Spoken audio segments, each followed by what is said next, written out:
ZANU-PF conference in Bulawayo, aiwa bato the ruling party ZANU-PF rakaadopta a resolution yekuti 2030, but however now takuona kuti this mantra ye2030 vision 2030 yakufesa internal resistance zvakushamisa vanhu panguva ino.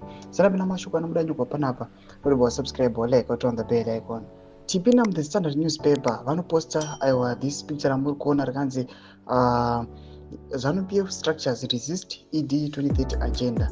Toona vakomana vanobuda vachinyora vachiti in the ZANU-PF conference in Bulawayo, the party adopted resolution 2030. However, is now facing internal resistance. Tipinda mu the Standard zim vanobuda nyora vachiti some ZANU-PF provincial chairpersons who are in forefront of plans to amend the constitution to extend President Emmerson Mnangagwa's term of office by 2 years are facing a revolt from the grassroots structures.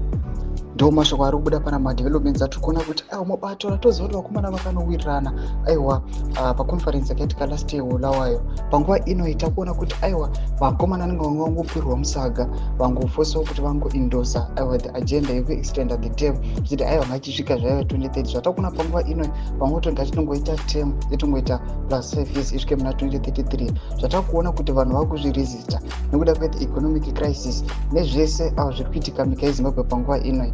Pana patikuona kuti magrassroots haasi kuzvibvuma, havasi kuwirirana nazvo nemamwe maleaders ari kumusoro. Tikuona kuti aiwa they are against this motive, they are against this amendment vachiti aiwa zviri unconstitutional. Panguva ino vachiona kuti kunyangwe the government yacho panguva ino haisi kunyatso kufadza macitizens. Imbudise mafukuro enyu muri kudii pamusoro pechiitiko ichi tiona vakomana vachirwisana pachavo voga internally sati atanga kutaura zvemacitizens nevamwe vari kune mamwe mapato. Tudze mafunguro enyu pane comment section yedu. Subscribe or like and turn on the bell icon.